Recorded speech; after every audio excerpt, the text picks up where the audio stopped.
Hello. Oh, I think we're working. Hi. How are you guys? Sorry about that. I had like a little bit of technical difficulties. I hope everyone's doing well. Let's see. I just want to make sure this is working. Can you guys see or hear me okay? Is it working? Oh, okay.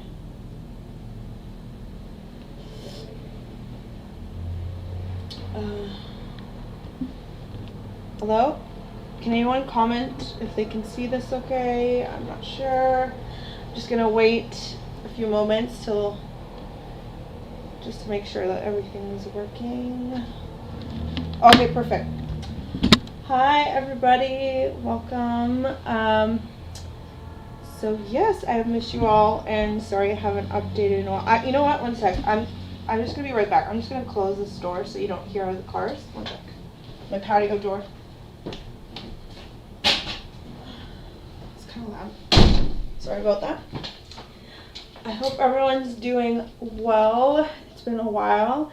Sorry I haven't updated, I think, for like 2 weeks, but I just really was focusing on finding a job, and then this was last week was my first week that I just finished, but I'll get back into the swing of things. I'm sure maybe in the future I will do more kind of live things, but I'm going to be working mostly from home, so it shouldn't be too bad, like 3 days of the week, so it shouldn't be too bad to find some flexibility there. But yeah, I'm going to kind of just get right into it because I have about an hour and 30 minutes, and there's a lot of stuff to kind of go over. So let's see here. I guess I want to kind of go back to what her in limine requests were or whatever, just kind of going over those because, yeah, just to kind of catch up. I'm not going to go fully into detail. I'm just going to summarize them. Let's see. So she wanted to say the Johnny Depp's evidence should be limited to scope of his discovery. She also wanted any evidence related to charges not resulting in conviction should be excluded. So meaning, oh, hi, Diane. Meaning any charges, like I'm sure she's referring to the charge with her ex. This is what she wanted. Evidence of the amount of Ms. Heard's charitable donation should be excluded. Shady. Claims by third parties of hearsay statements of Paige Heard should be excluded. Okay, so yeah, it wasn't too bad. That's basically what she was asking for. And the rest was 253 pages of her kind of trying to back up why. So let's see. We're going to get into this later. So that court ended up saying, hold on, I'm just going to close this real quick. So basically, in regards to all those requests that she just had, this is the order that the court said in response. It says the cause came on to be heard on 25th day of September 2020 for defendant's motion for sanctions and motions. Upon matters presented to the court at hearing, it is hereby adjudged, ordered, and decreed that her motion for sanctions and motions in limine was denied. This is her pursuant to the motions noted. Okay. So basically all the requests that Amber had were denied. So that means that she will have to present evidence about her charitable donations that she said that she would do for the divorce, and you know, all the things that from her mom, they'll be able to be in the case and things like that. So that's, I guess, a win for Johnny. So that's good. And one update that I noticed is that Amber Heard wanted to have basically, I would say, to summarize, a gag order against Adam Waldman. So that's interesting. So I wanted to kind of go over that with you and all the other updates.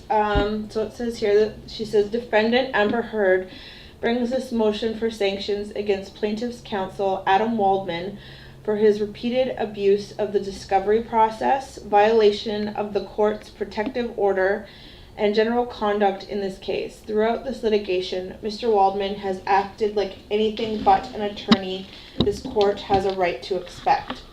Defendant now responds to this court's multiple invitations to address the conduct directly through a motion for sanctions against Mr. Waldman, including the revocation of his pro hac vice admission, prohibition from further contact with the press or the public through social media about this case, and for fees and costs for having to bring this motion. So I wanted to kind of go over what she thinks, why she thinks that she can ask for this. So basically it's like a gag order so that Adam Waldman can't talk to the media or tweet about the case. It's basically what this is. And she says here, a legal standard, which is just kind of like legal jargon. Okay, so she says here, Mr. Waldman has violated the protective order. On at least 2 occasions, Mr. Waldman has violated the court's protective order in this case by leaking documents marked confidential to the press. The first was the deposition testimony of Joshua Drew, a third-party witness in this case, which was, I think, the ex of Rocky Pennington. On June 10th, 2020, defendants' representatives received an email from the publication referencing Drew's deposition testimony and alleged testimony regarding a rumor, which is untrue, relating to defendants' relationships. It says, because that portion of the deposition transcript had been marked confidential, counsel for defendant promptly reached out to Mr. Chu and demanded the leak be retracted. Mr. Chu did not respond, though in a later telephone conversation with defendant's counsel did not deny that Mr. Waldman had leaked the transcript. That doesn't mean he admitted to it or anything. It thus came as no surprise when just a few weeks later, another press organization reported on a text message between defendant and Elon Musk that had been marked confidential, yet leaked to the press and tweeted by Mr. Waldman in further violation of the protective order. But, I mean, unless you have actual proof that he leaked it, you don't know. It could have been anybody. It could have been anyone at the courthouse. Do you know what I'm saying? If somebody imagine someone wanted to make a quick buck and you're, like, working at the court reporter. No, I mean, sorry, like, at the courthouse where you go to file the documents and you want to make a quick buck or something. Like, I don't know. You never know with people. There is, like, a lot of hands that are changing people in the court records office. When you go to file it, both sides, a lot of people might have had access to that. It's not, I don't know. She can say that it was him, but without any actual proof, I don't know why she would say that. Saying there's no rebuttal for plaintiff to contend that the leaked material should not have been designated as confidential under the protective order. The protective order provides a mechanism for a claim of over-designation. The parties are to meet and confer promptly to resolve disputes and, if necessary, may request the court remove or modify a confidentiality designation. So it goes here. Mr. Waldman created witness declarations with this case header, leaked them to the press, falsely purporting to have filed the declarations in this court and provided other discoverable materials to the press while refusing to produce to defendant. It says, throughout this case, Mr. Waldman has leaked discoverable documents to the press without producing them to defendant, forcing defendant to move to compel and the court to order the leaked material to be produced. And despite those documents being responsive to court order discovery but not produced. These leaked documents included audio recordings and surveillance pictures, along with at least 8 declarations from third-party witnesses that were leaked to websites and Twitter users without being produced, despite their responsiveness and covered by orders compelling production. News outlets to which Waldman leaked these documents referred to them as court documents, leading readers and potential jurors to believe that these declarations are somehow official case documents, which they are not. Plaintiff, we believe through Mr. Waldman as well, also leaked numerous discoverable materials through Twitter to launder information that Mr. Waldman apparently believes will help plaintiff. For example, on April 6, 2020, a Twitter user posted a video with the title containing new evidence that includes declarations with case captions for this matter in Fairfax County from third parties, as well as medical records from Gold Coast University in Australia regarding Mr. Depp's finger injury. Plaintiff leaked these medical records without producing them to defendant despite the court's October 18, 2019 order compelling their production. It wasn't until after defendant moved to compel on July 10th and the court reordered plaintiff to produce these records that he actually did so, 10 months late and after public disclosure, saying he's leaked numerous other documents to Twitter users and gossip websites before producing them to defendant, including a personal email attachment of Ms. Heard's to a Twitter user who posted it on December 14th, text messages from Ms. Heard's parents to Mr. Depp, correspondence between an attorney for a non-party witness who sought confidentiality protections in advance of the witness deposition, excerpts of audio of a 2015 recording between Mr. Depp and Miss Heard, and excerpts of a 2016 audio recording between Mr. Depp and Mr. Heard. He appears more intent on leaking and violating the protective order than in complying with the client's discovery obligations, the court orders on prior motions to compel, and following the court's directive not to litigate in the press. It says, we don't need to make statements and arguments that are later on going to be used in the press. So it's basically saying he's trying to manipulate the press, disregard discovery obligations, which are wholly improper and fundamentally at odds with Ms. Heard's rights to a fair trial and full and fair discovery. Let's see here. The Supreme Court has held it so. Okay. Indeed, Mr. Waldman leaked his deposition testimony, Joshua Drew. So basically, they're saying that they're leaking a bunch of stuff to the press. I'm not sure, obviously, if those documents were produced, but I will say that, he should be producing it. I think that if they want to bring it to the press, I think that should be okay, but I do think that they should be also providing it to the other side, because in order to rely on something in a trial, they have to produce it to the other side, because you have to give adequate time for the other party to respond. I know here in BC, Canada, it's you have, I could be wrong, something like 85 days before the trial is the deadline where you have to exchange court documents. Any documents you're going to rely on at the trial with the other side. So he does have to provide them with that. So I do that is the law or the rules of the court, so that is accurate. It says, Mr. Waldman's tweets and press statements show no regard for judicial process. It says, Mr. Waldman is a prolific tweeter and publicity hound. Oh my gosh, publicity hound, that's crazy. Whose tweets and press releases about this case generally fall into three categories. Statements that refer to leaked documents that have not been produced, and statements that show utter disrespect for the judicial process and the court's admonitions not to litigate this case in the press. Ad hominem attacks on Ms. Heard or her counsel. It says the court only need take a cursory glance at the representative samples defendant has attached to conclude that Mr. Waldman fails to meet the level of professionalism that our Chief Justices, as well as many others in the state, have worked so hard to instill. So she's saying that Adam Waldman shouldn't be able to tweet or talk to the press or do anything like that. So basically putting a gag order on a lawyer, which is crazy. If you want my honest opinion, my very, very honest opinion is sometimes I do kind of think that Adam Waldman does kind of cross the line a little bit. Sometimes I'm kind of just oh, okay. And I don't know, don't get me wrong, I love Johnny and stuff like that, but sometimes I think he does kind of go a little overboard, if you know what I mean. But I don't think that would warrant a gag order that's saying that he can't discuss it completely. I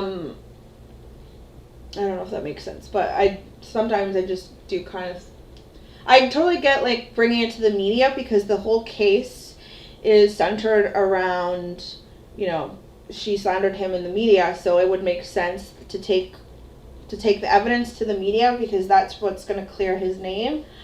But I don't know, sometimes the tweets do cross a little bit of the line of professional. There's nothing necessarily wrong, But it's just not something I'm quite used to, or I've never seen a lawyer do before, but I don't think it's worth getting anything like a gag order about. So I don't know. We'll see what the court says, but so far, the court has definitely kind of been siding more with Johnny. Like all the limine requests, whatever that she asked for, they were all denied, which is awesome. So I'm very excited that that her charitable donations are going to be released finally, because that's going to definitely be a huge blow to her credibility if it's proven that she never ended up donating that money, because that was kind of what enabled people to believe her a lot more, because she was saying, oh no, I don't want anything out of this, I'm not going to walk away with nothing. So that's how you know I'm legit, I'm not a gold digger. So if it turns out that was a lie, that's going to be a huge blow, huge blow to her credibility, because that means that whole platform was a total lie, which I always kind of felt like it was. I was just like, okay girl, come on, you're going to donate your divorce to charity? Like what? No, that's retarded. Like that's literally retarded. Like you're not going to do that. You're just not. So I never believed it from the beginning, but we'll see what happens. But I obviously think that the fact she was fighting so hard to not let it come out was obviously that she has something to hide. Because if she did donate the money, then wouldn't she produce those documents just to show, like, hey, I did it, I donated the money? You know, if you have nothing to hide, you would for sure give up those documents, because it kind of backs up your case and supports what you've been saying, that yeah, you did donate the money. So the fact she's trying to fight so hard to not produce it, I think kind of makes me think that yeah, she didn't donate it. So I wouldn't be shocked if she ends up donating like super recent. You know what I mean? Like just before she produces it. Or who knows? Maybe she doesn't even have that large amount of money to donate all at once. Who knows? Who knows what's going to happen? But I just cannot wait for those records to be released. I really can. Let's see. I'm going to go through the comments. Nope, he's posted very little. Well, yeah, Linda, definitely her lawyers have posted things as well. But Adam goes in hard. Yeah, but it's alright for, yeah, exactly, Diane. Like, her lawyers have done it in the past as well. Let's see, as well. I think it's on Amber's recent filing. She claimed Johnny lied, that she falsified information. I don't even think it's about him like claiming that. It's just kind of asking her to back up or prove what she's saying. Like by asking for her to prove that she donated the money. It's like it's asking her to prove it, and she just seems completely unwilling to prove what happened to that money. But thankfully, the court has said that it is relevant, and so she will have to produce it. So I can't wait for that. Yeah, Linda, definitely there's a double standard there. This last filing did not make sense. No. And she definitely is getting desperate. Usually when someone is backed into a corner, that's when they have nothing to lose. And that's really what I think is going on here. She's kind of got nothing to lose. As in, if that's how you act if you have something to hide. Like, I think that obviously I agree with Johnny, so I think that's accurate. So if that's the truth, so you have nothing to lose, if that makes sense. So you're going to try any and everything to try to clear your name because you know that you're guilty, and so anything will go. You're just going to try to they call it like throwing shit at the wall to see what sticks. I think that's probably going to be her defense strategy. Let's see. Diana was part of the NDA during the divorce. Sorry, which part was Diana?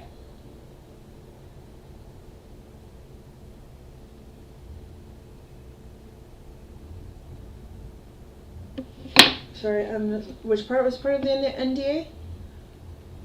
Oh, are you talking about the what was it? The donation? Is that what you mean? It could be. Let's see.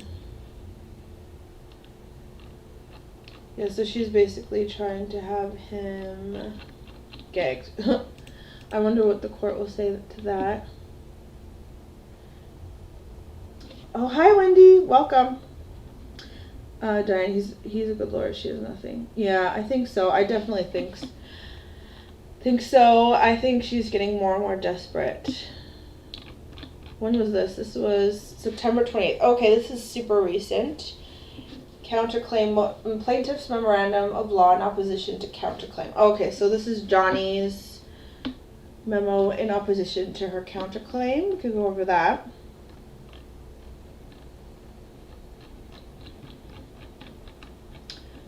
So this is Johnny's part.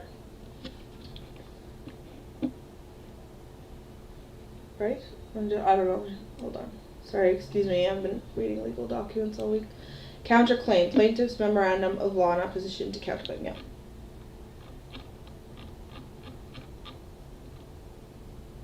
It says in Virginia, the law of defamation protects a basic right, an individual's entitlement to uninterrupted enjoyment of his reputation. I've never heard that one before. Tronfield versus... Ever since a California court entered a domestic violence restraining order against Mr. Depp in 2016, he has sought to destroy Ms. Heard's reputation, career, in life. Oh, so this is Amber. Oh, my God. And she's begging for total global humiliation. I will stop at nothing. The counterclaim sets out in great detail the course of conduct Mr. Depp has embarked upon to achieve these goals. Okay, sorry. So this must be Amber's document. My brain has turned to mush from looking at all these legal documents all week. Okay, Mr. Depp's conduct began before he filed this lawsuit and persists to this day in violation of Virginia's defamation laws and the Computer Crimes Act. Although Mr. Depp tries to shield his conduct under various claims of privilege, in doing so he is asking this court to expand exceptions to Virginia defamation law far beyond their boundaries, to permit him to file a lawsuit and then maliciously tweet false statements about Ms. Heard and orchestrate a social media campaign of fake and inauthentic social media accounts designed to carry out his objective of destroying Ms. Heard's reputation and career. Mr. Depp apparently has a unique concept of what is not obscene, vulgar, profane, lewd, lascivious, or indecent in suggesting that his characterizations of Miss Heard as a whore, cunt, oh my God, and then he should burn her and then fuck her burnt corpse to ensure she is dead do not meet the standards for the Computer Crimes Act. Wait, what? Computer Crimes Act.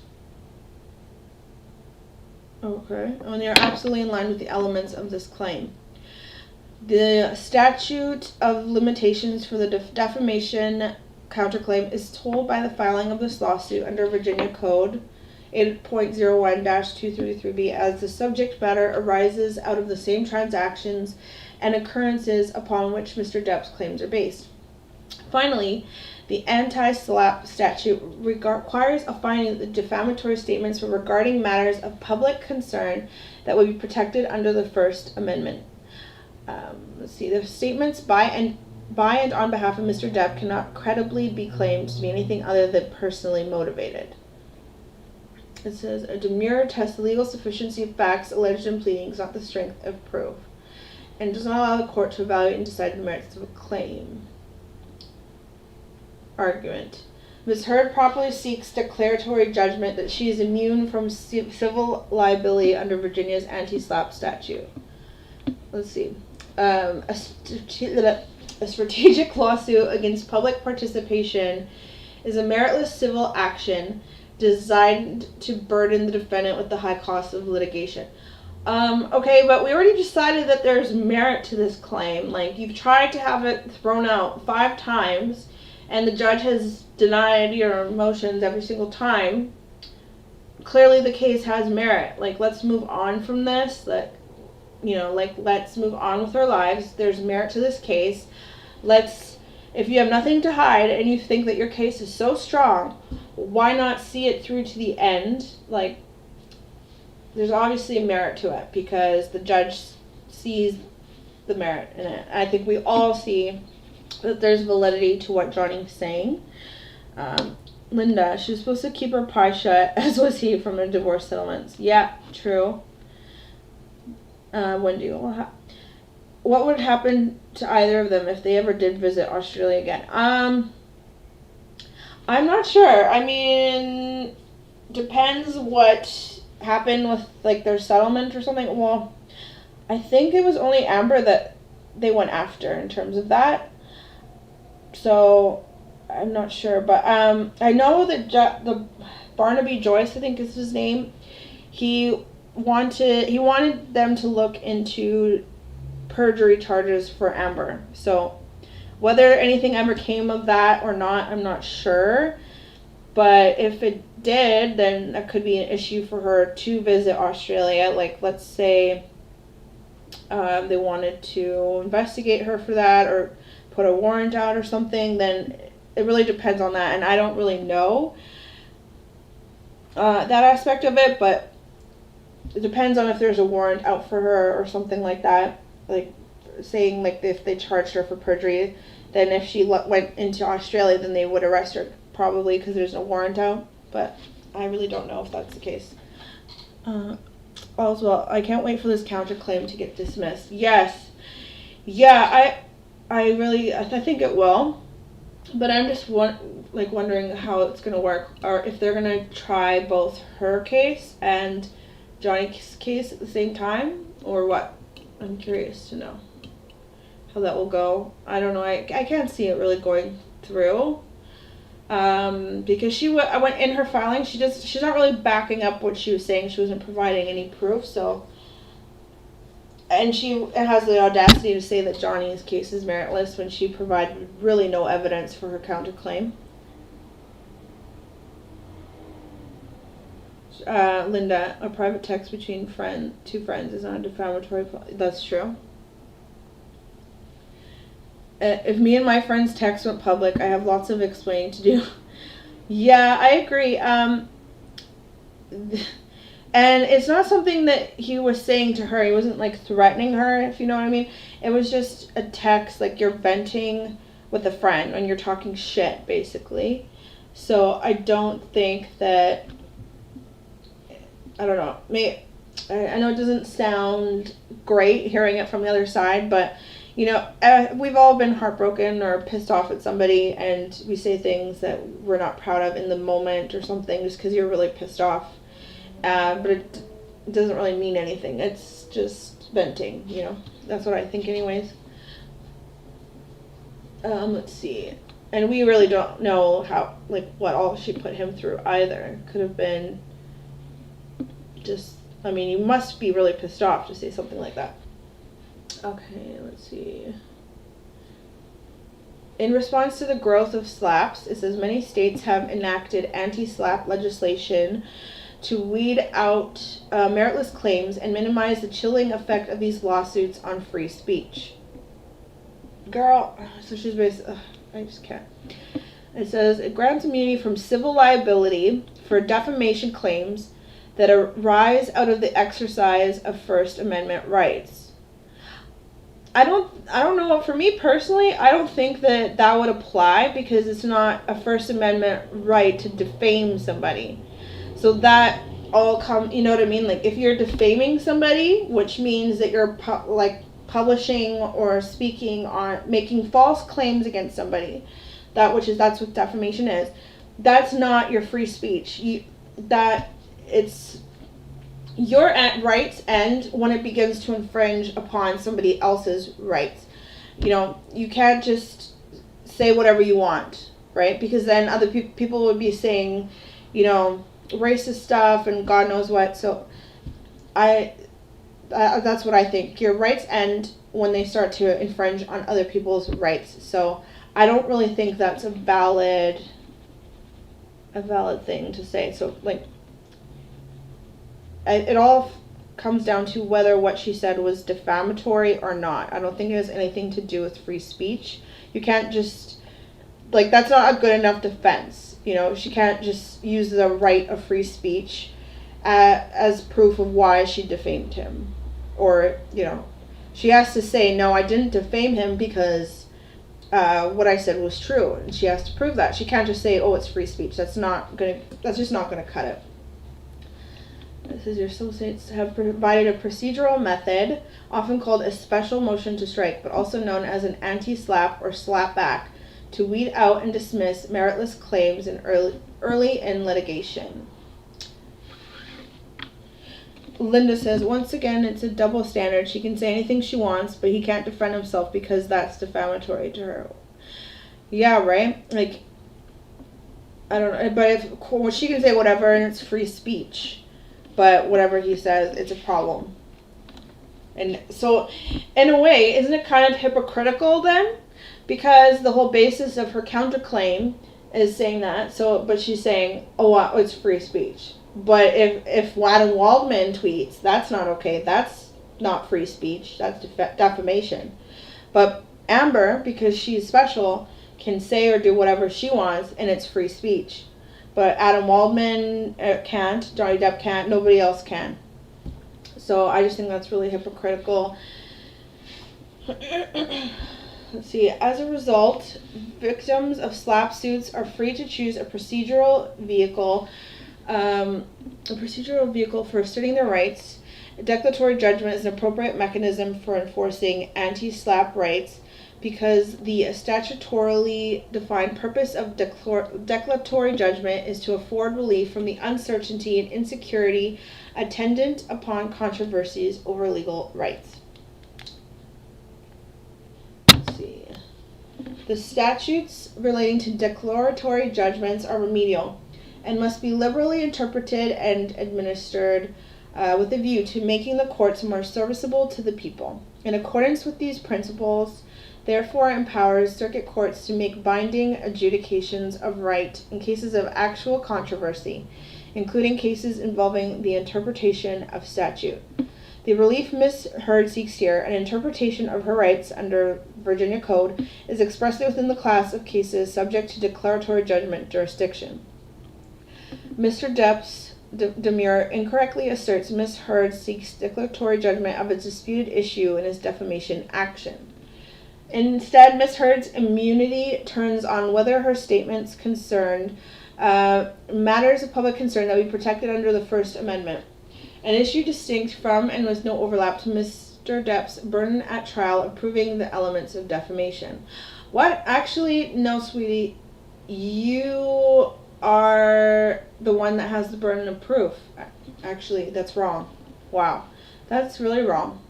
It actually falls on you to prove that the statements were, I mean, as far as I know, unless things in Virginia are completely ass backwards, but when you are the one that's being accused of defamation, their defense is that the statement is not true.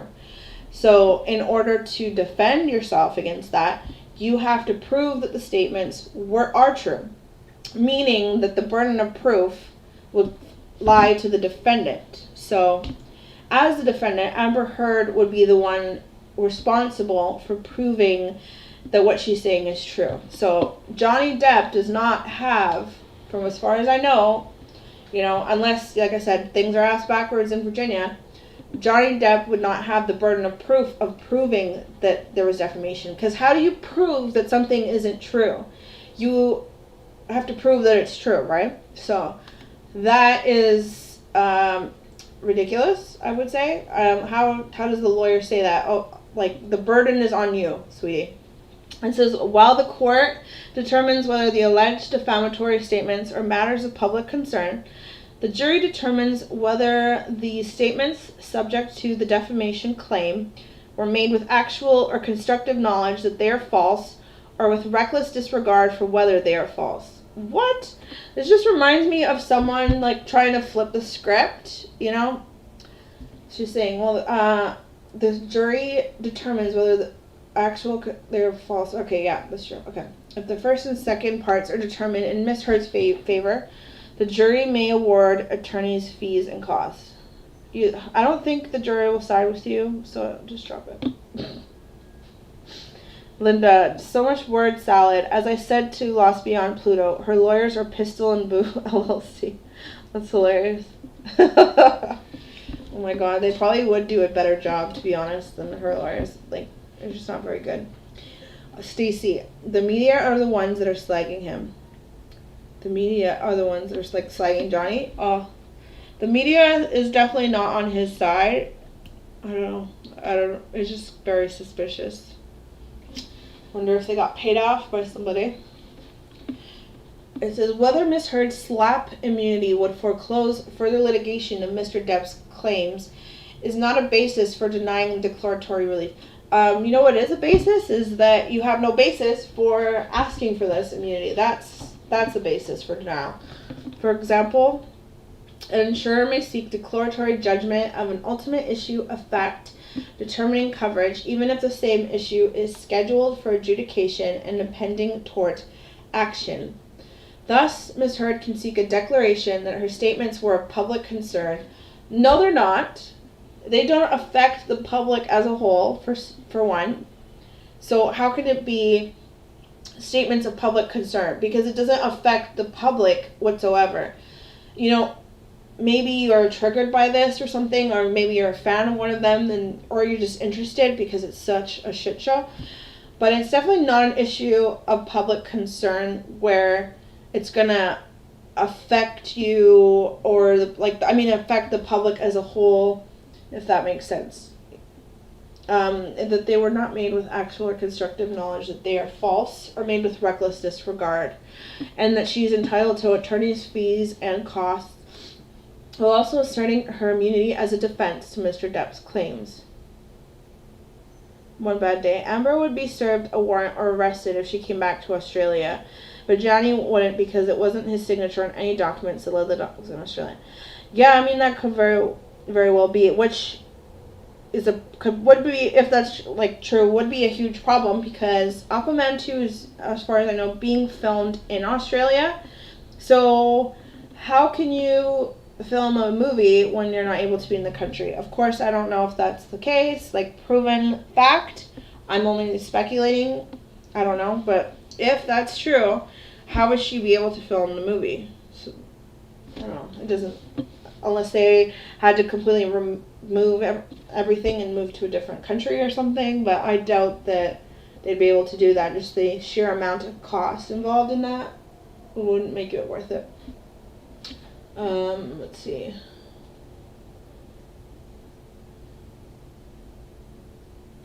Cheryl may seek a declaratory. Thus, oh wait, here, yeah, that's right. Let's see. And also asserting her immunity as a defense to Mr. Depp's claim. No, what? You're not immune. Like, you can't. Doesn't make sense to me.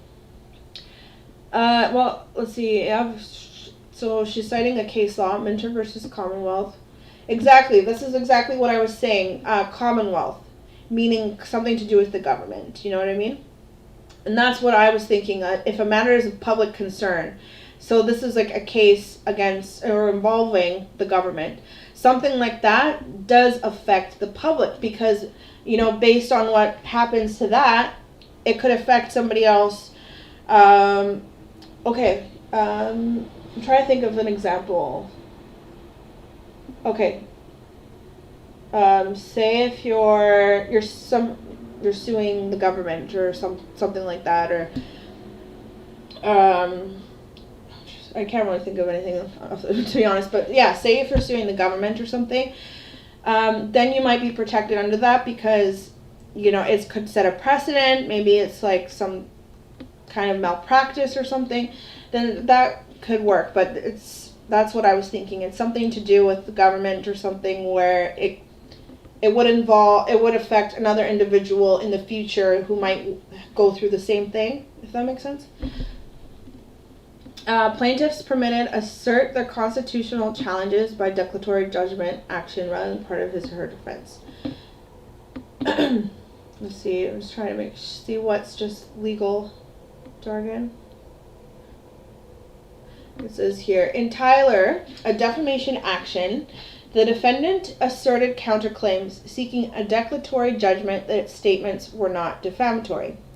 The court found that the counterclaims were the inverse of the plaintiff's claims and held they were merely defenses characterized as counterclaims. Okay, this is what I think Johnny was saying. Here, the issues are not merely inverse and involve elements not present in Mr. Depp's defamation claim, including Ms. Heard's entitlement to immunity for statements regarding matters of public concern not made with falsity or reckless disregard, and entitlement to attorney's fees and costs. Moreover, Ms. Heard's rights are not fully matured. What does that mean? And by definition, cannot be fully matured. What is she talking about? Of meritless slap litigation designed to burden Ms. Heard with the high costs of litigation remains pending against her. The entire purpose underlying anti-SLAPP statutes is to prevent the continued pursuit of the very litigation that impairs a person's rights to speak on matters of public concern.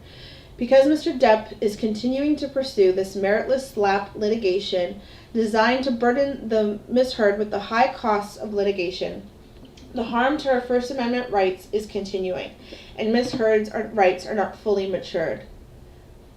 What does that mean? Has anyone ever heard of that before? Rights fully matured? I don't know what that means. As far as I know, your rights are your rights. I don't know. I don't even know what that means. Okay. Mr. Heard stated a claim for defamation and defamation per se. The elements of defamation are 1, publication, of 2, an actionable statement, with 3, the requisite intent. To be actionable, the statement must be both false and defamatory. Mr. Depp's demurrer challenges only whether his statements are actionable, arguing their expressions of opinion and privilege. Mr. Depp's accusations of perjury, fabricating injuries, and falsifying claims of domestic violence, as well as the other allegations, have provably false factual connotations. If they're provably false, why haven't you proved them false yet? Like, what? If they're so provably, if what Johnny's saying is so provably false, why have you not proven it false yet? We're waiting, like, seriously? And I think that what he's saying is just kind of defending himself against your accusations. One bad day. They would have to keep her off of Private Plane Manifesto and hide her in Australia somehow to film Aquaman 2. Yeah, I don't think a company as big as Warner Brothers 2 would be down for that. It would be such a huge liability. Oh my god. Let's see. Mr. Depp's accusations of perjury, fabricating injuries, and falsifying claims of domestic abuse are not opinions. While pure expressions of opinion are constitutionally protected and cannot form the basis of a defamation action, there is no wholesale defamation exemption for anything that might be labeled opinion. The test for distinguishing pure expressions of opinion from actionable factual assertions is whether the statement contains a provably false factual connotation and is thus capable of being proven true or false. Let's see.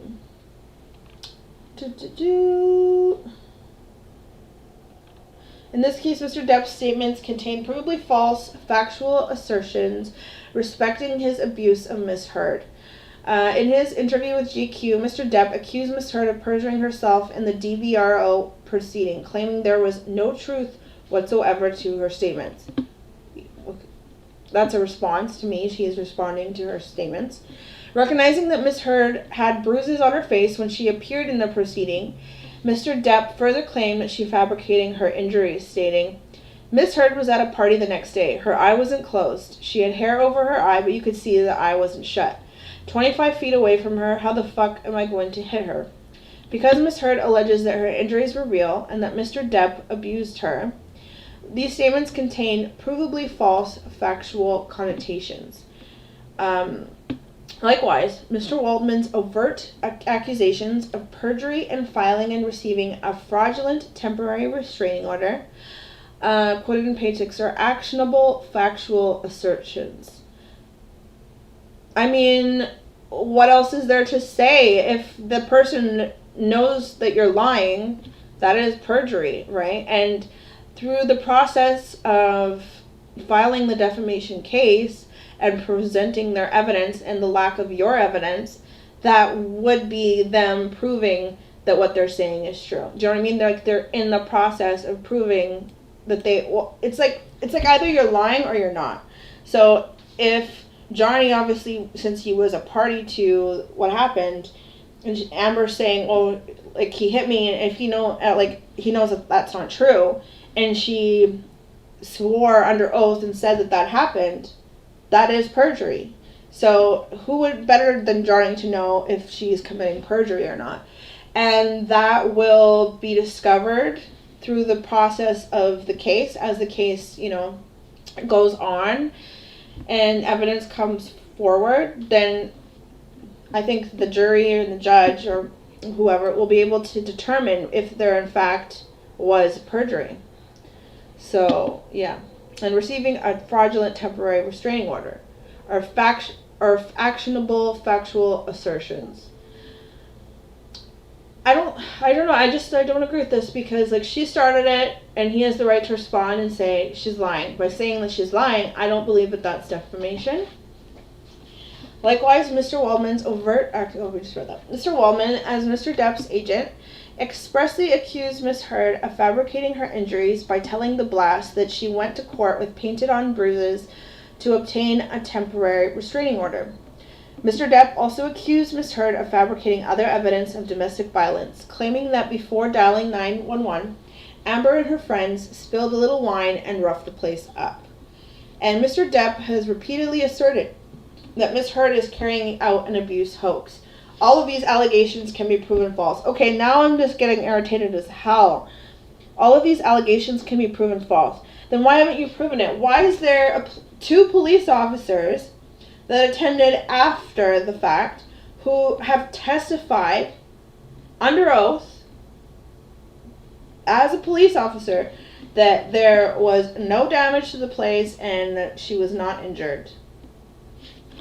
So how can you prove that false? What information do you have that can prove that those two police officers were lying? Because if you have that information or that proof, why are you sitting on it? Like, it's just, oh my God. Oh, hi and welcome, Lumpy Lulu. A cute name. I like that. Oh wait, let's see. Diane, WB isn't filming till next fall, so I think they don't want to make any waves till this mess is over with. Oh, do they push it back again? Till the fall? Oh, I thought it was like June or something, but if they pushed it back again, then that kind of does back up the theory that they're waiting for the outcome of the case. If they push it back again, that kind of backs that theory up there. In his demurrer, Mr. Depp does not address the specific defamatory statements alleged in the counterclaims. Instead, he broadly characterizes the statements as assertions that Miss Heard lied and perpetrated a hoax, and maintains that calling someone a liar is not actionable under this case law. I mean, I tend to agree. Diane, Johnny will have all transcripts from UK for the case in Virginia. I hope so. I just can't wait to see what the outcome of that case is. I think they were on vacation or something, which is crazy. Only in Europe would the court have vacations. They don't have it here where I'm from. There's no vacation. Obviously they're closed on weekends and things like that, and probably holidays, but that's about it. Must be nice. Let's see. Linda, yes, he has a right to attempt to prove that she is lying, and she has the rights to attempt to prove that he is lying, so prove it, Amber Heard. Exactly. Rather than just saying it's easily proven false, why don't you go ahead and prove it that it's false, Sweet Chastity, please leave up video. Yep, I'll definitely be posting it up, like, once we're done. I'll post it on my channel, so that whoever missed it can watch, for sure. One bad day. WB are definitely waiting, but that's pointless now. How can a rebuttal be considered slander? That's unlawful in itself. Yeah, I agree. And her defense is like, oh, it can be proven false. oh, it can be proven false. Really? Well, then prove it false. Put your money where your mouth is, you know? She's saying all of Johnny's allegations, which are not even really allegations so much as a response to her allegations. So, but she's saying that everything that Johnny is saying is false, and there can be proven. They can be, then why aren't you proving them? You know what I mean? There has not been any evidence provided, in my opinion, that has been a smoking gun to prove that Johnny's lying and that Amber's telling the truth. I have not, in my experience, come across anything that really makes me believe that. It says, in his demurrer, Mr. Depp does not address the specific defamatory statements alleged in the counterclaims. Instead, he broadly characterizes the statements as assertions that Miss Heard lied and perpetrated a hoax, and maintains that calling someone a liar is not actionable. Oh, I already read that. But Mr. Depp's reliance on this case law is misplaced. First, Mr. Depp has not merely called her a liar, he has accused her of committing the crime of perjury. Second, the Virginia Supreme Court reaffirmed that an accusation of lying is actionable if it implies an assertion of objective fact. I think that might not apply to me personally. I don't know if that applies if a case is ongoing, because that opens up the doors, because you should be able to present your case while in the middle of a trial, or like not a trial, but like during a case. You should be able to present your opinions and what you think in the case, and then be able to back it up, because that would open up a Pandora's box of litigation since it's already done or made through in the course of litigation. I don't think that you should have the ability to open up a second action during litigation about saying that, oh no, they're committing perjury, or I don't know, she's saying that he's lying, he's making stuff up. I don't think that should be allowed, because it started through the course of litigation. I think that it should stay like that, and the person should either have to prove what they're saying or whatever. I don't think that it's necessary to open up a brand new case regarding that statement, because it was made throughout the course of litigation. I don't know, that's just what I think, personally. It says, the court held that when considered in context, the statement, "I firmly believe that the plaintiff is lying and manipulating facts," was not actionable. The court observed that the statement was made in an email containing several factual assertions explaining the defendant's belief, and found it was particularly noteworthy that the plaintiff did not challenge the accuracy of the factual assertions. The court concluded that a reasonable person in the position of the email recipients would have perceived the accusation of lying as a pure opinion on the part of the defendant based upon her subjective understanding of the underlying scenario. By contrast, Mr. Depp and Mr. Waldman's accusations went far beyond opinion and accused Miss Heard of committing the crime of perjury. They were quoted in several media sources directed to and read by the general public around the entire world. Because these readers lack personal knowledge of the DVRO proceedings and the circumstances of Miss Heard's abuse, they have no basis for perceiving the statements of criminal conduct as pure expressions of opinion. So, why not share whatever that knowledge is, you know what I mean? What were the circumstances? Just provide the evidence, because if people don't understand, make them understand through evidence. But she is just refusing to do that. Lumpy Lily, he only responds really. Yeah, I agree. Johnny mostly just responds. Diane, the courts are closed in U.S. because of COVID. Oh, really? Oh, wow. Well, I mean, I don't know how it is in the U.S., but sometimes it's they're conducting things through video link or filing electronically, but they might not be technically closed, but they might not be open to the public, if that makes sense. I don't know if that's true, but that could be how it's going. I know here, I don't know, I'm not quite sure actually. I know you can still file things and things are still going on, but they have said that there's not going to be any jury trials until 2021 or something. So things are still going on, but they're just modifying how they're going on. All is well. Amber won't even put her money where her mouth is. She's so greedy. Yeah, I agree.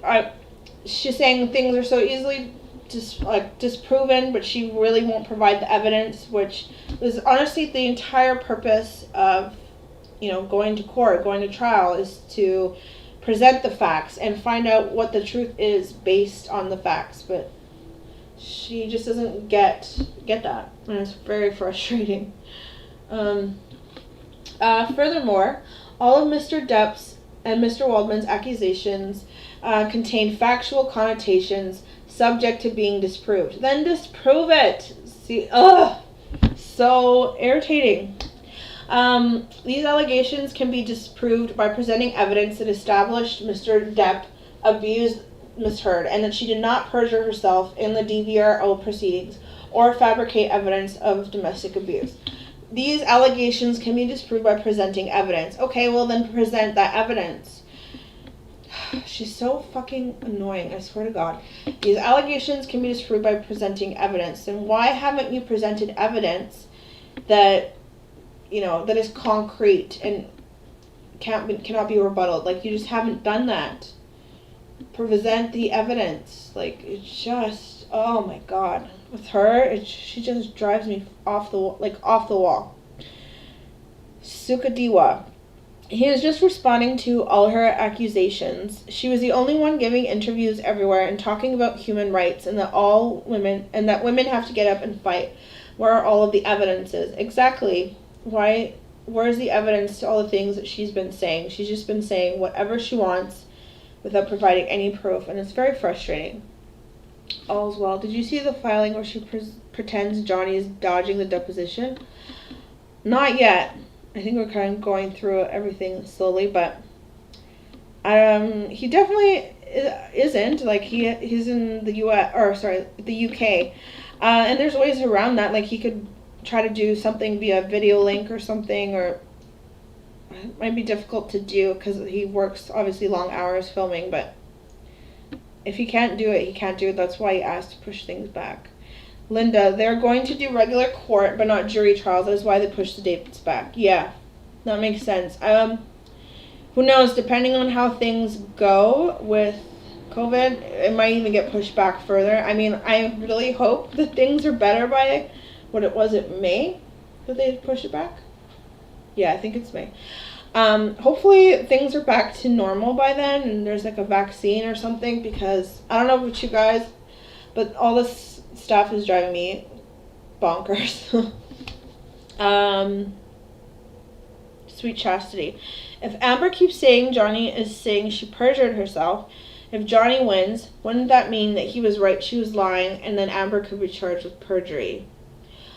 Well, I mean, if he, through evidence, proves that she was lying while under the oath, then she could be. But it depends on the, in Canada we call it the Crown, but I guess the government wants to, I guess the prosecutor wants to do that. It's up to them, but if somehow it gets proven that she was lying, then yeah, that definitely could happen. Diane, I don't think she's going to have any money left. Yeah, maybe not. I think that Aquaman's honestly her only huge role or famous role, so it's possible. All's well. She's been filing frivolous claims left and right. I definitely agree. Linda, he's offered to do video link, but they refuse. They just want to be jerks to him. Yeah, exactly. If he's doing his, making the best effort, then it should be fine. Especially, it's unreasonable for them to not accept that. Oh, thank you so much, Sweet Chastity. Thank you so much for the donation. Thank you. If he's offering to do it via video link and they're denying, then that should be on them, especially because we're in the midst of COVID. So why wouldn't video link be okay? It just doesn't make sense. All's well. Stuck yet. When I read that motion, I was like, what the hell are they saying? Yeah, it's crazy. let's see. Mr. Depp and Mr. Waldman's accusations are not privileged. An absolute judicial immunity applies to words spoken or written in a judicial proceeding that are relevant and pertinent to the matter under inquiry. That's kind of what I was just saying, not as eloquently, but that's what I would think would apply to Johnny. You know? Like, it doesn't make sense to try to sue someone for defamation for what they have said in the midst of a court case, because that will be tried within the court case and it will be found whether it's true or not. It's not necessary to start a new litigation case. I don't know. Do you know what I mean? Otherwise, people will just make all these cases say, oh, you said this, I'm going to start a new case. And like, it would just be too much. This immunity extends outside the courtroom only to communications that are material, relevant, or pertinent to the judicial process. A qualified privilege attaches to communications between persons on a subject in which the persons have an interest or duty. When a statement is published with common law malice, any qualified privilege attached to the statement is lost. The court determines as a matter of law whether a communication is qualifiedly privileged, while the question of whether a qualified privilege was lost or abused is a question of fact for the jury. Mr. Depp asserts his statements are privileged, rather than subject to judicial immunity, thus he must be asserting qualified privilege. Diane, I read somewhere she's worth $9 million. It sounds like 7 of that was probably Johnny's, and 2 of that was probably from Aquaman 1. I wouldn't be shocked.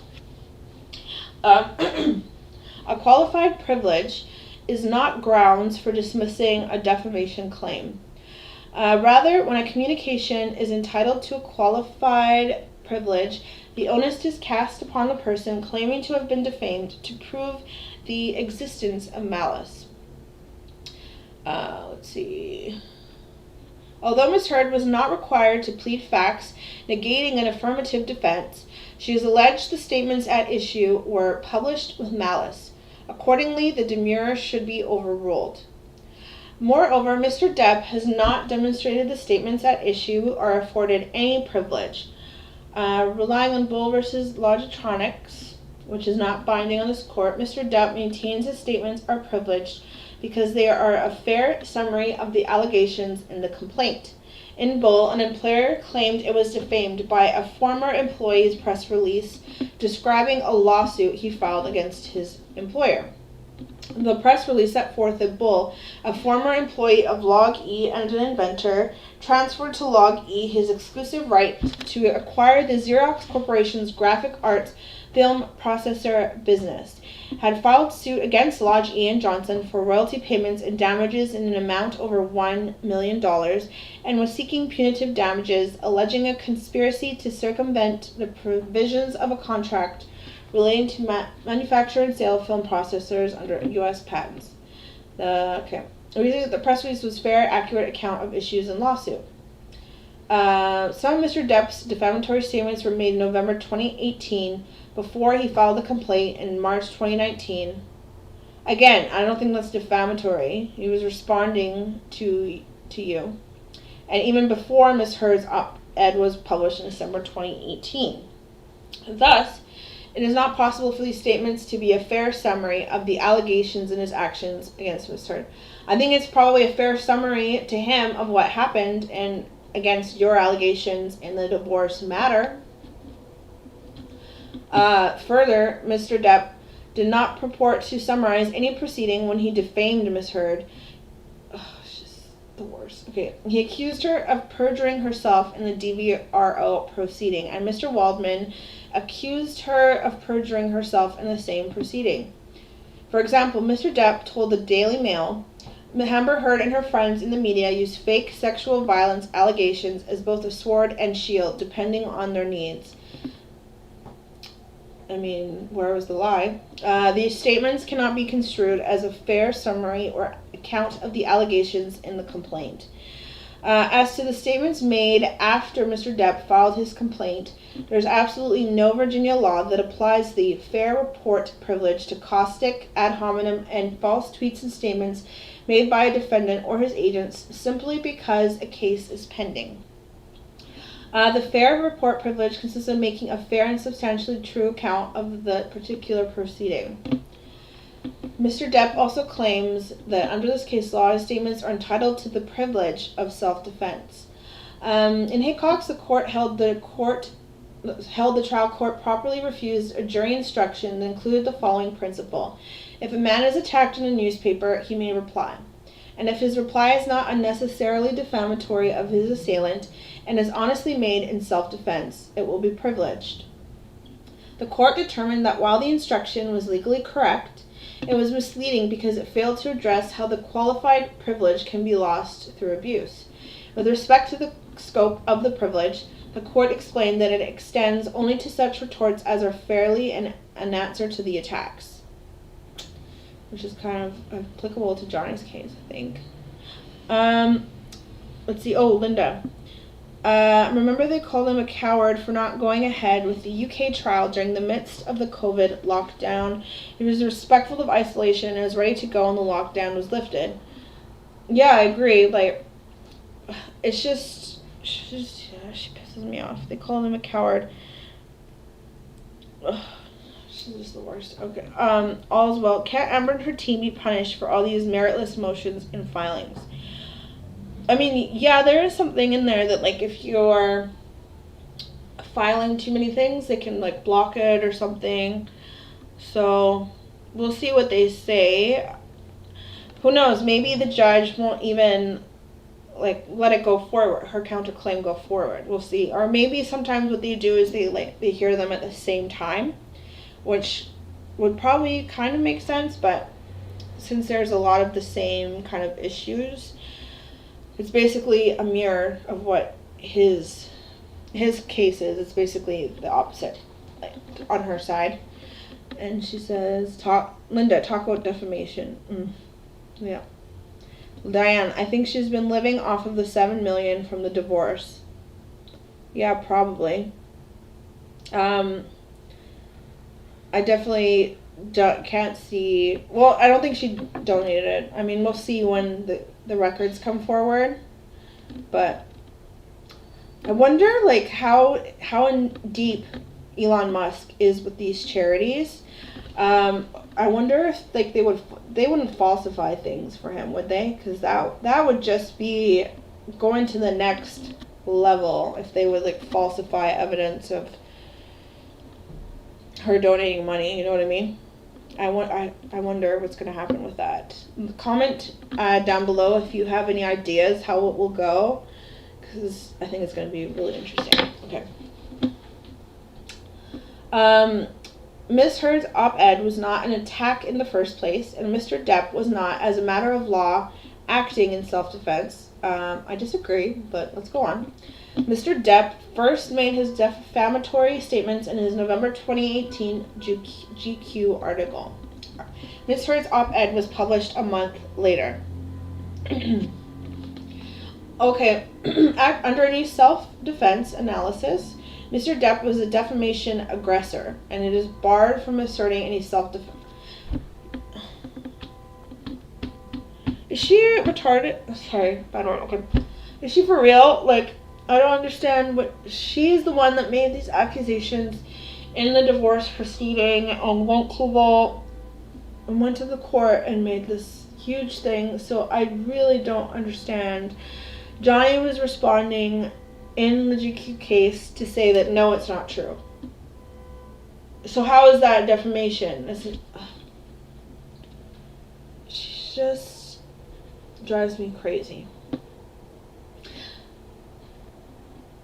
She's just, I don't know, it's just very much always pointing the finger. Nothing is ever her fault, and it's always deflection. Anything that you say to her, she flips it around and flips it back on you. It's just, it will never end with her, because she will never take accountability. She will never own. You could probably catch her red-handed, and she'll probably try to gaslight you. Everything, it's just it reeks of gaslighting, if you know what I mean. Like, everything about this is just very gaslighty-ish. It's very much trying to say, oh no, Johnny is all in his head. It's just not taking accountability for any. This is just 100%, in my opinion, gaslighting. And it's just, it drives me crazy. Linda, I think there is a thing that they can only file one or so per week, and they have surely blown through that. The judge must be oy vey. Yeah, I mean, considering that most of the things that they are trying to do are just really out there, and the judge seems to be denying them and siding with Johnny, I think the more she carries on is just going to alienate her even more, in terms of what the judge thinks of her and everything. So far, I don't think he has been too much on her side. Let's see. All's well. She's basically saying, you're defaming me by suing me. Yeah, exactly. When really, he's just responding to her. And even in the article of GQ, he's responding to the allegations that were made against him in the divorce case.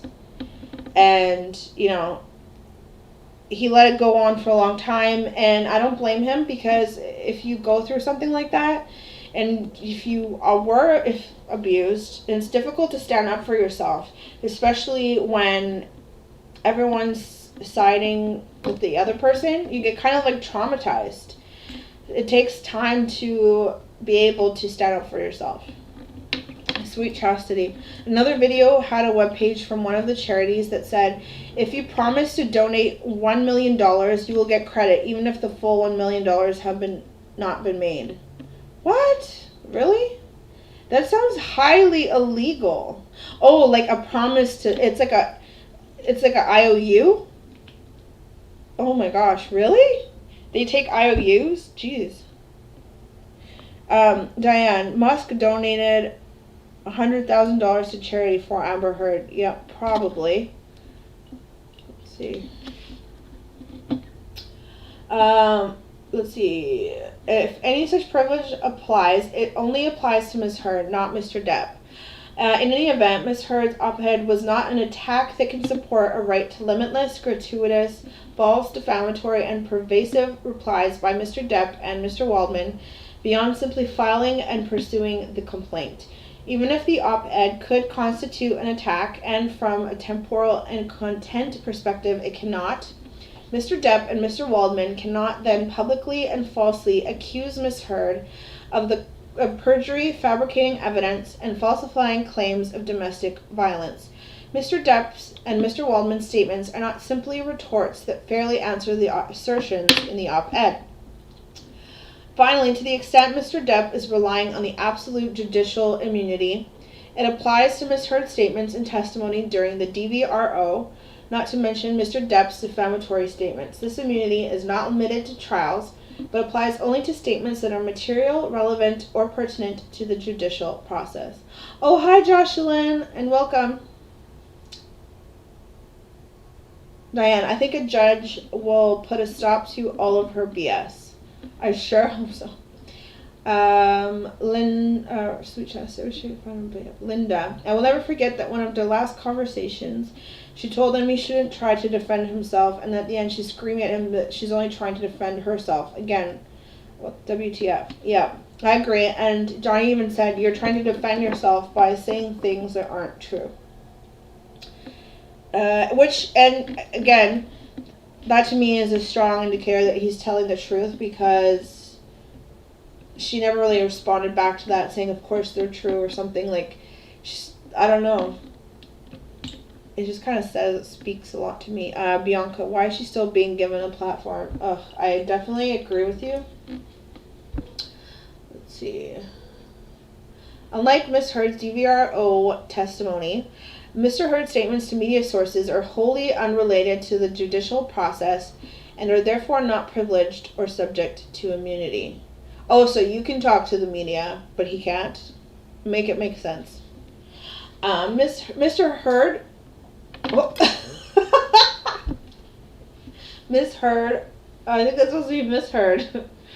Bianca, her and Trump are the same. You know, yeah. Don't get me started. Let's see, prohibits, oh god, is this gonna be that whole computer bot thing? Probably. Oh god, okay, I'm just gonna try to glance through it. Allegations in the counterclaim establish that Mr. Depp used a computer. Allegations don't establish anything, okay?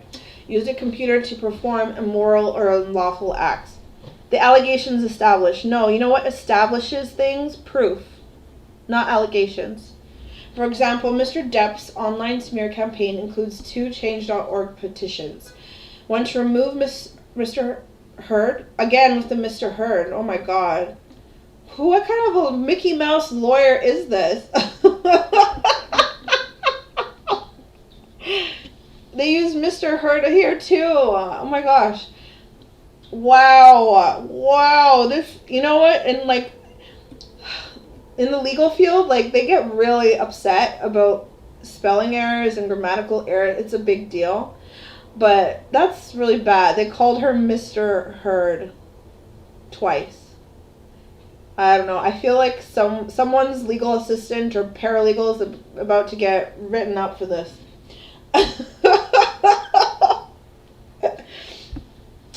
One to remove Mr. Heard as a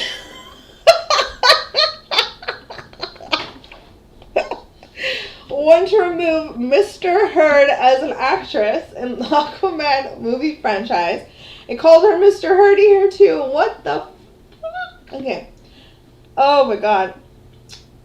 Okay, I lost my place now. Okay. Mr. Heard as an actress in the Aquaman movie franchise, and want to remove her as spokeswoman for L'Oreal. Oh my god. In addition, it says they were amplified by foreign language social media accounts that target Miss Heard, using fake social media accounts to sign a petition. To everyone that just joined, look at this. Miss Heard. They called her Mr. Heard in the filings. Oh my god. Lumpy Lulu. I think she's on a tight budget now. Yeah, that would explain why she's going for a Mickey Mouse lawyer that nobody knows from the middle of nowhere. Jocelyn, what the fuck was this lawyer doing when they were having this typed out? It probably wasn't the lawyer. It was probably an assistant. I don't know, just from my experience in the legal field, it was probably like a paralegal or something that drafted it. And the lawyer usually reviews it or something. I mean, not always, but a lot of the time. Or the lawyer said what to write on a piece of paper or dictated it, and the assistant typed it out. Lawyers want to sit there and type everything out and form. A lot of times they don't even know how to structure it properly. But the fact that the assistant called her Mr. Heard twice, that's insane. Hominis Nocturna. Here came Debbie, the paralegal with knowledge in her mind, destined to shed a light in the dark world of YouTube. Let me tell you of the days of high adventure. Oh, you're so sweet. It's definitely like a good feeling to try to, I don't know, just talk about what you feel is right. That's why I started talking about this, because, I don't know, I feel like not enough people were talking about it, and I definitely think justice should be served, and I'm definitely Team Johnny, as we all know. Let's see. Further, one stated purpose of the smear campaign was to interfere with Miss Heard's Aquaman and L'Oreal contractual relationships. Wrongful interference with existing and or prospective business or economic advantages is unlawful and illegal. Wasn't it like Jeannie, I think it was a lady named Jean Larson that did the Aquaman petition? Remove her from Aquaman petition? And I don't know, she's a real person. She seems very sweet. That was the one that, the one that almost has 500,000 signatures. I believe that was her. Linda, she hired them in the front of Walmart. Oh my god. Oh, that's hilarious.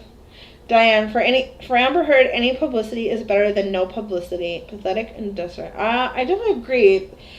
It's like, for her, it seems like any attention is good attention. Like, I don't know if you ever saw those videos from the UK trial. She'd be like smiling and like pretending she's the queen, just waving to people, and all you can hear, like, you can hear in the background when they have the audio in, it's just people just booing her, and she's just like smiling and waving. It's actually really weird when you watch it back, like with the. Oh, maybe it's because a lot of people on Amber's side just use the footage. Look at her; she's unbothered and smiling. But then when you actually watch an actual clip with the audio in, people are booing.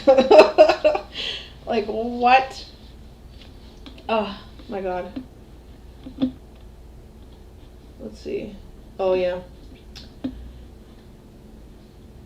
It says the third does not require a completed illegal act, only the existence of a threatened illegal or immoral act. Thus, threatened wrongful interference with Miss Heard's Aquaman and L'Oreal contract, including through the use of conspicuously fake accounts, is sufficient to bring Mr. Depp. Again, she has no proof that this was actually Johnny or his legal team. It could be literally anybody, and apparently there's 500,000 people nearly that agree that she should not be in Aquaman. Amber Heard has also sufficiently alleged use of obscene, vulgar, profane, lewd, lascivious, or indecent language.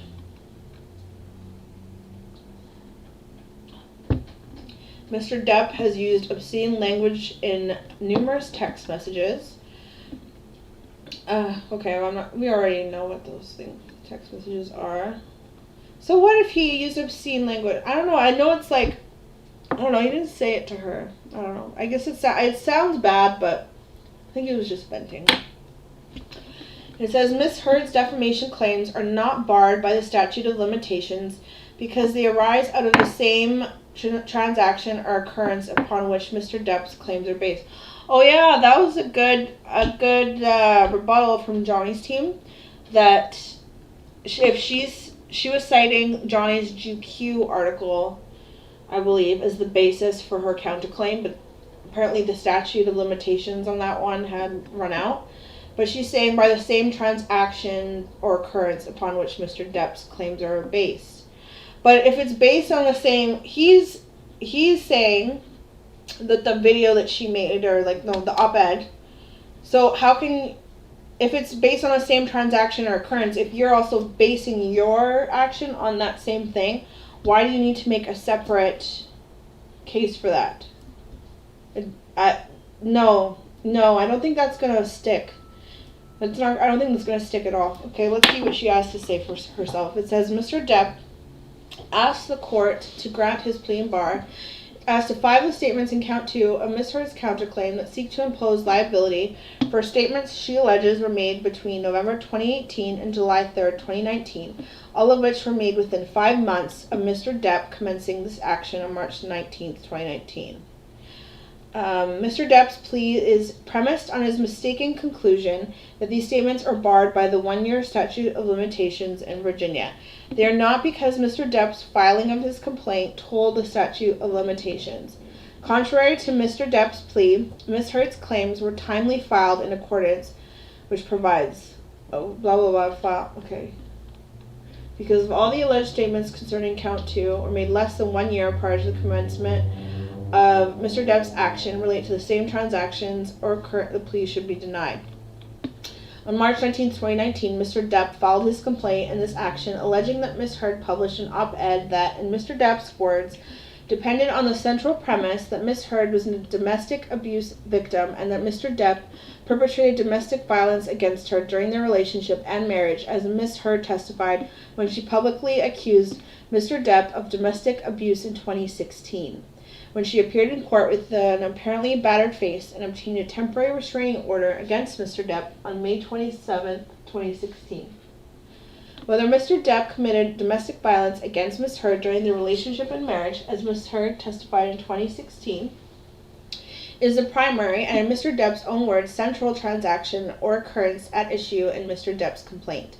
Thus, Mr. Depp alleges that he never abused Ms. Heard, and Ms. Heard's allegations against him were false when they were made in 2016.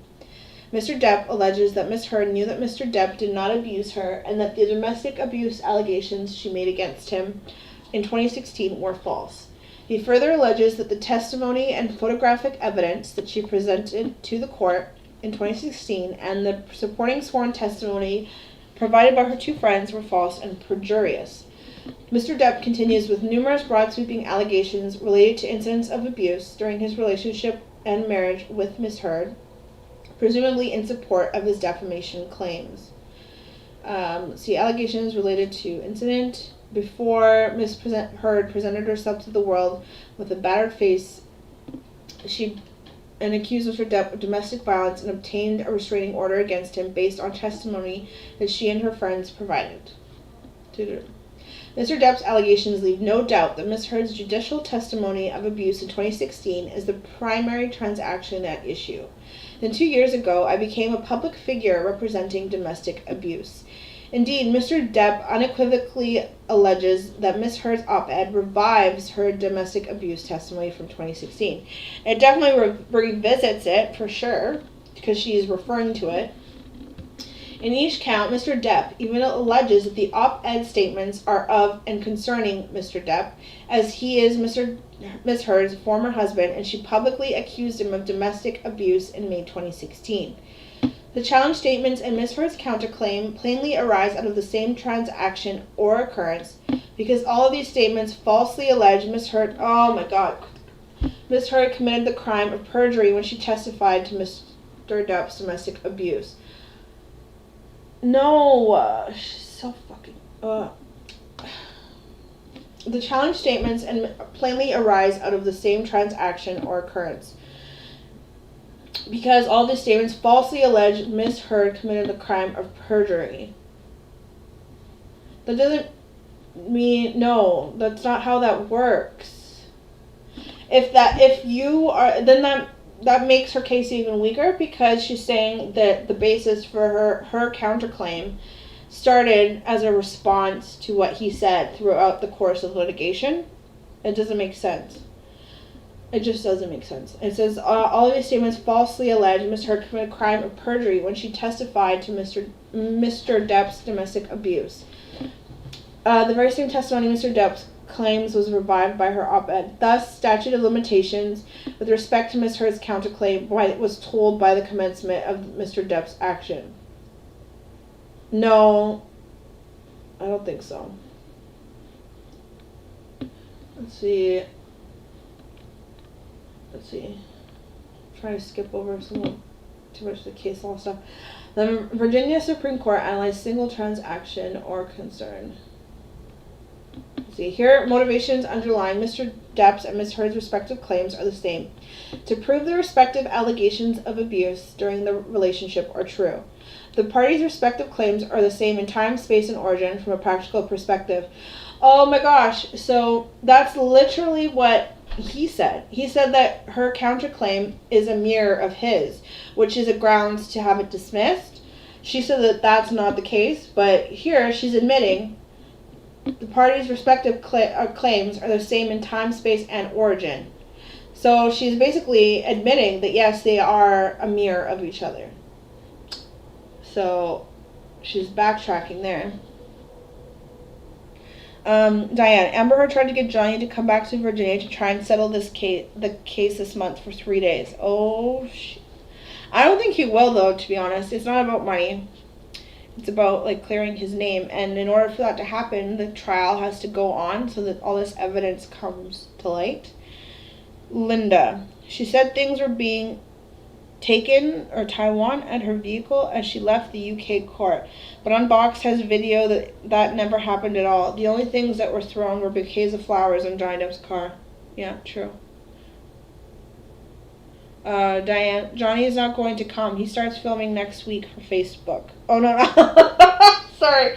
I guess you meant Fantastic Beasts, but FB reminds me of Facebook. Diane, I saw that video too.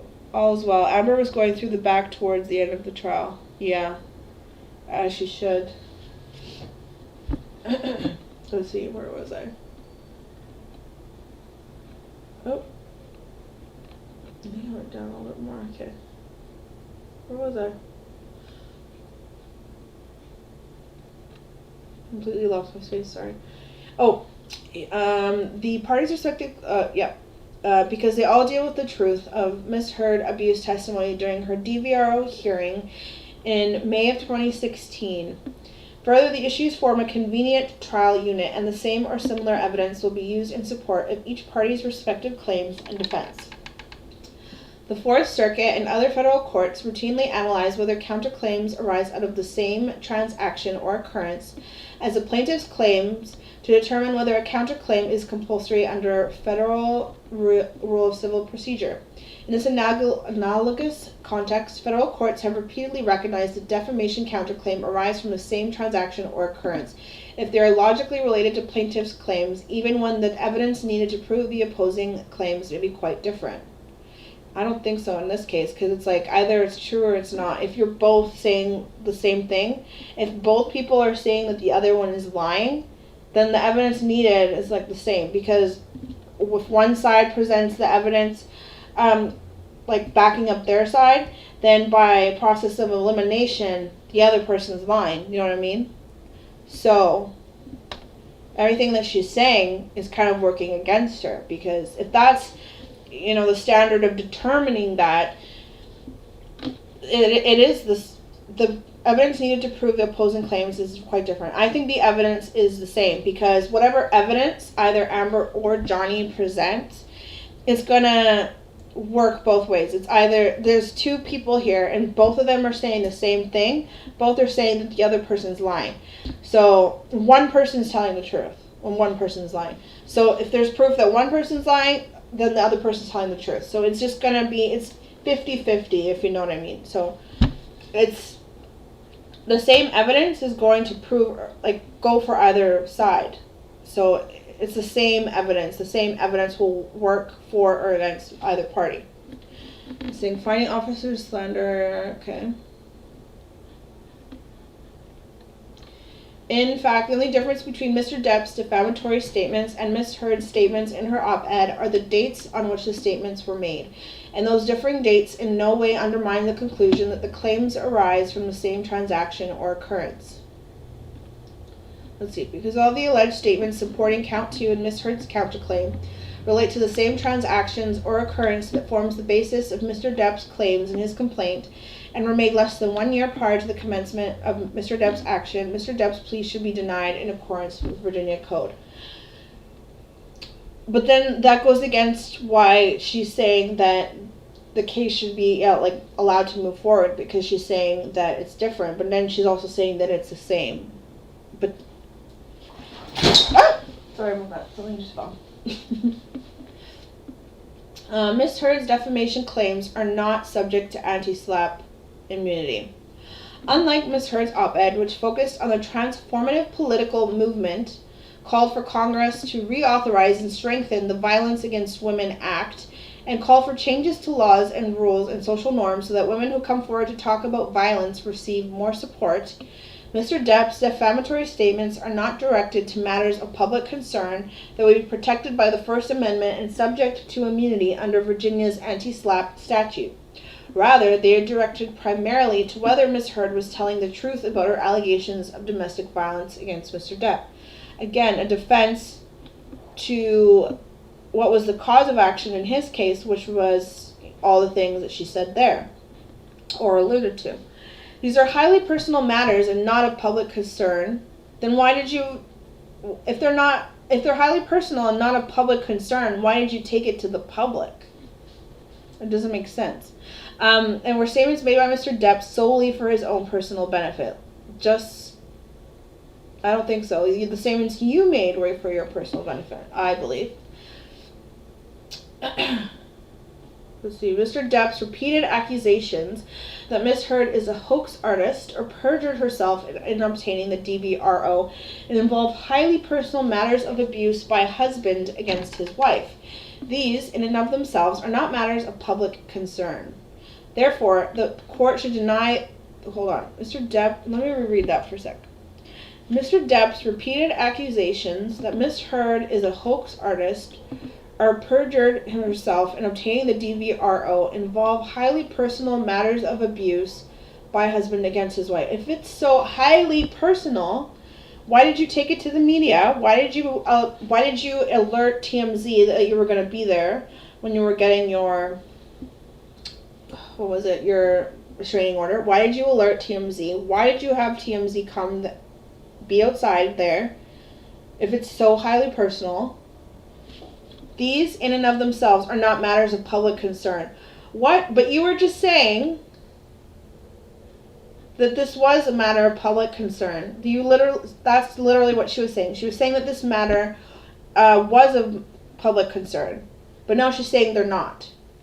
She is completely contradicting herself here. It says, therefore, the court should deny the plea and bar as to the anti-SLAPP defense, because the statements by and on behalf of Mr. Depp are not statements regarding matters of public concern that would be protected under the First Amendment, the threshold issue.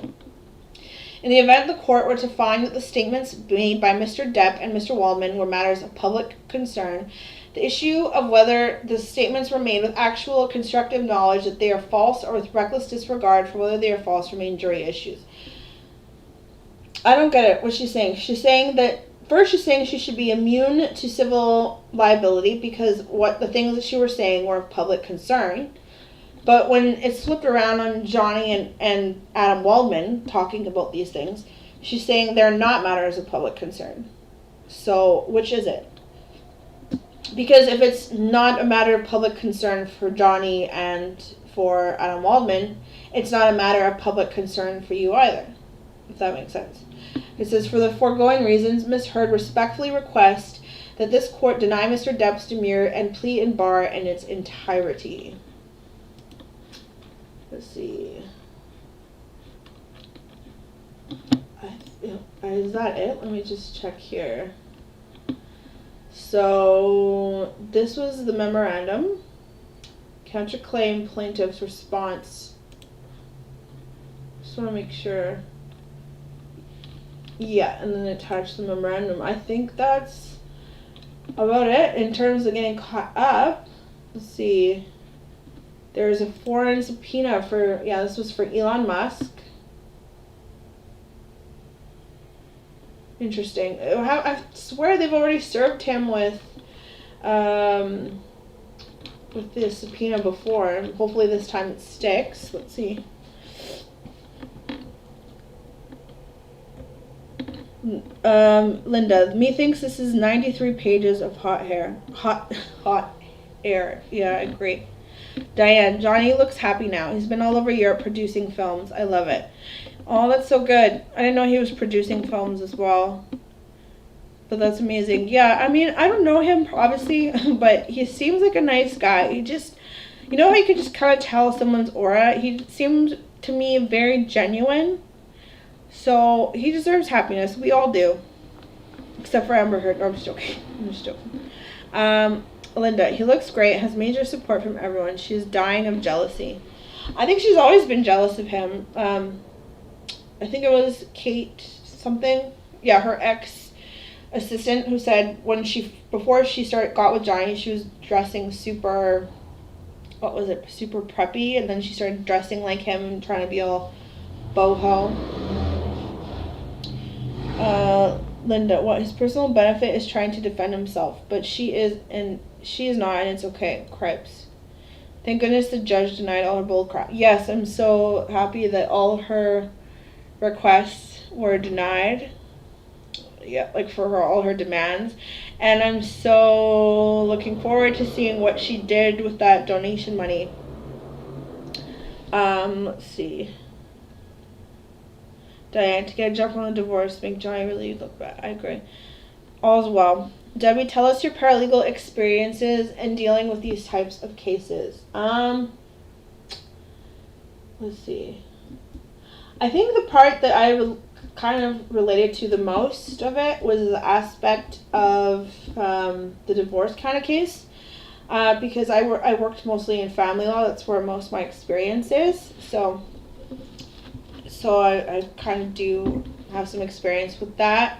I've done some civil litigation, not much. I've done some like kind of insurance, plaintiff personal injury, and now I'm currently just got a job working insurance defense. So I work for ICBC, which is a Crown corporation. It's a government corporation that handles all the vehicle insurance for all of British Columbia. So I'm working for defense for them now.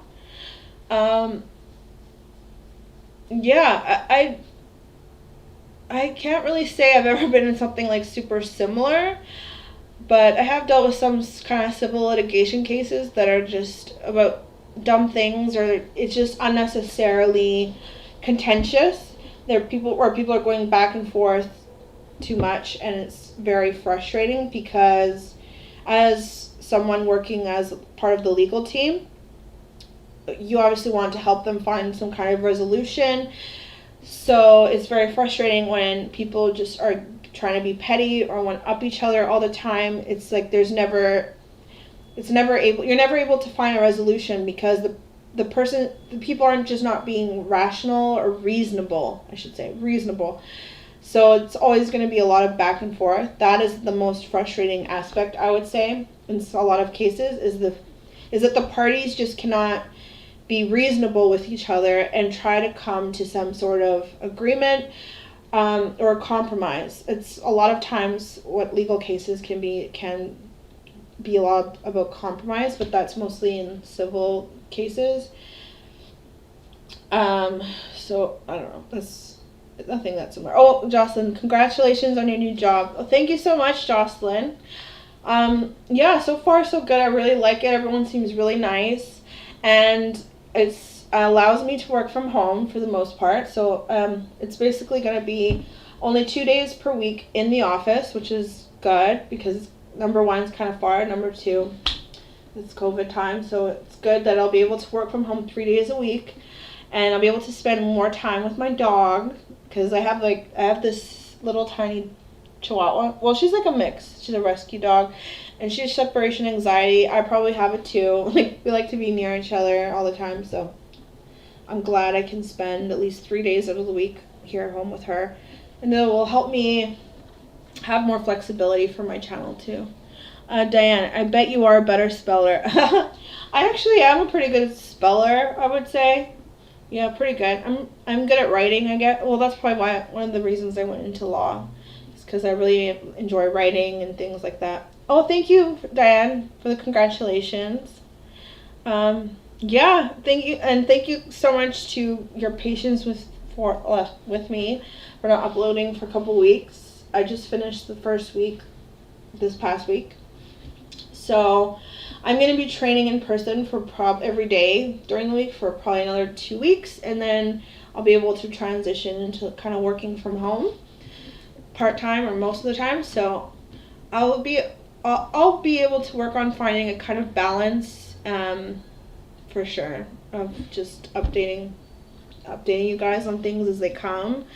And I don't know, I was just kind of thinking to do more like lighthearted content as well, just because there's so much messed up things going on in the world right now, like things that I wouldn't even want to talk about and stuff, but trying to it just gets to be a little bit overwhelming sometimes. I'm a very sensitive person, very empathetic person, so it does get a little bit heavy for me. And I'm the kind of person where I do like to talk about these heavy things because I feel like somebody has to, and I want to help bring justice or whatever way I can, even though it might not in the grand scheme of things be able to help a lot, but I feel like every little part that anyone can do really can make a difference.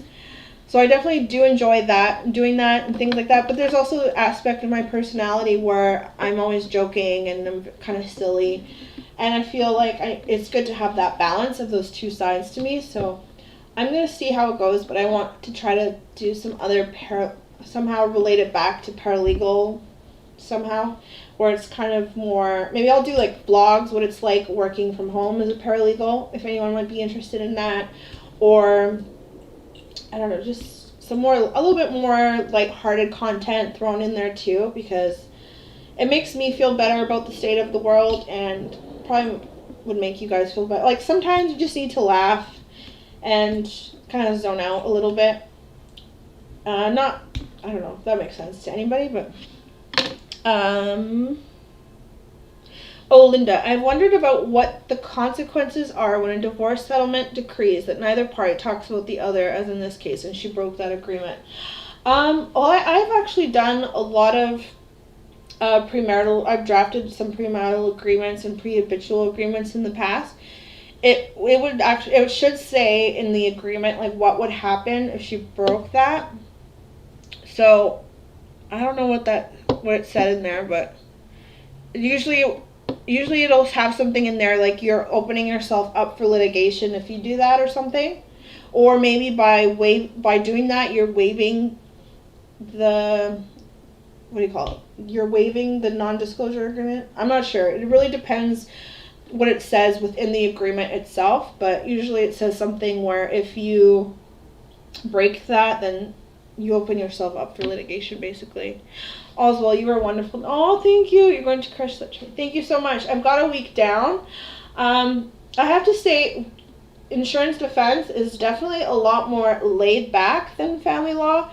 Like, it's a lot of precedent based, meaning that there's a letter already done, so a lot of the same things over and over, but just with different information. So in that aspect, it will be like a lot easier, whereas with family law, every single case is different, and you have to write things from scratch, and of course, it's very intense at times and things like that. But I did enjoy the fact that it was I had a little bit more a leeway of what I could do as a paralegal working in family law. Like, I did enjoy that part of it, but it might be nice just to do some work where you can kind of it's not so stressful, basically. And I think it will be good for my channel as well, to be honest, so it'll help me have some kind of balance, and it will definitely be stuff that I'm not gonna feel like I have to take home with me, at least emotionally or mentally, if you know what I mean. It'll be things where it's kind of like you go home and you clock in, you clock out. You don't have to carry that with you home, if that makes sense.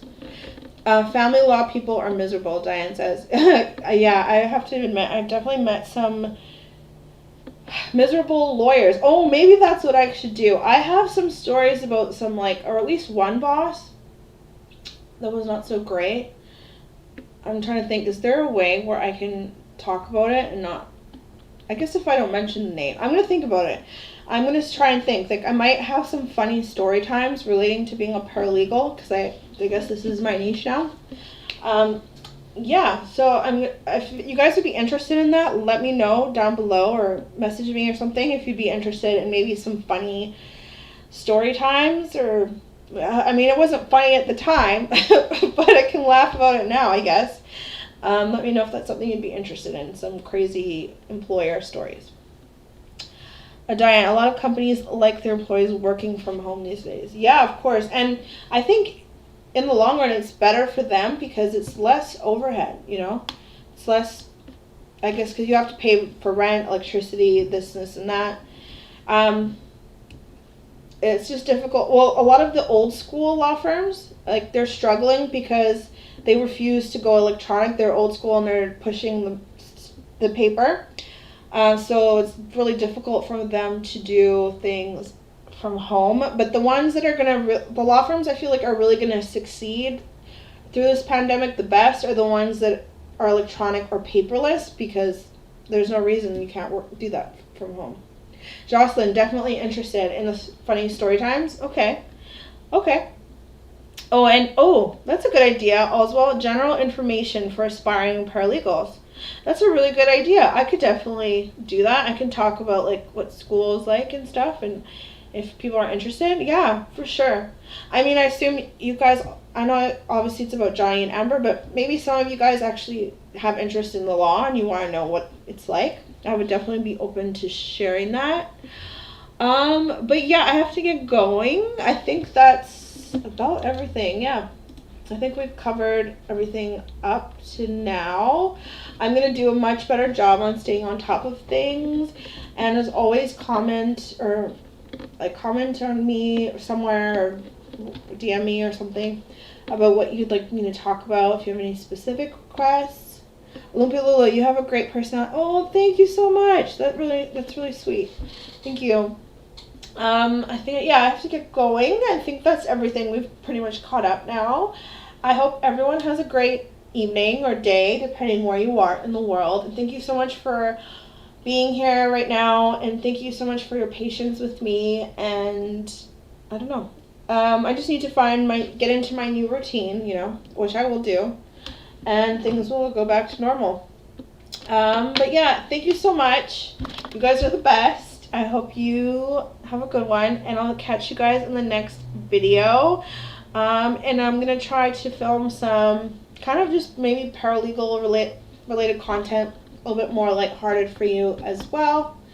And yes, take care, be safe, you guys, and if you're from America, please register to vote. Vanessa, thanks, this was fun. Good night, Linda, and thank you guys so much for being here, and I'll catch you next time. Bye.